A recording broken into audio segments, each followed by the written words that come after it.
வெளிநாட்டில் இருந்து சில விஷயங்கள் சமாளிக்கிறது அப்படிங்கிறது வேறு.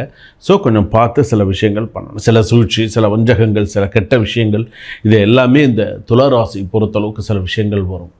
ஸோ நீங்கள் கவனமாக இருங்க. அதிர்ஷ்ட எண்கள் 6. சுக்கிர பகவான் வழிபாடு நிறையா பண்ணுங்க. நவகிரகத்தில் இருக்கக்கூடிய சுக்கிர பகவானுக்கு பால் அபிஷேகம் பண்ணுங்கள். எவ்வளோ பால் அபிஷேகம் பண்ணுறீங்களோ அவ்வளோக்குள்ள நல்லது.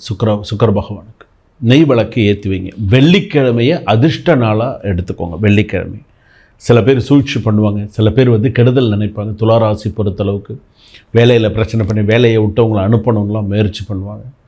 கவனமாக இருந்தீங்கன்னா உங்கள் வாழ்க்கையை நீங்கள் சாதிக்கலாம்.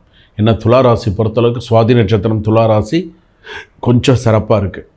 விசாக நட்சத்திரம் துளாராசி கொஞ்சம் பிரச்சனைகளோடு இருக்குது. குடும்பத்தில் சிறு சிறு பிரச்சனைகளோடு இருக்குது. மூன்றாவது நபரோட தலையீடு இல்லாமல் குடும்பத்தில் பார்த்துக்கிறது உங்கள் கையில் இருக்குது. சரிங்களா? ஸோ வாழ்க்கலாம். இதுவரையில் நாம் பார்த்தது ஆவணி மாத ராசி பலன்களிலே மேஷ ராசியிலிருந்து மீன ராசி வரையில்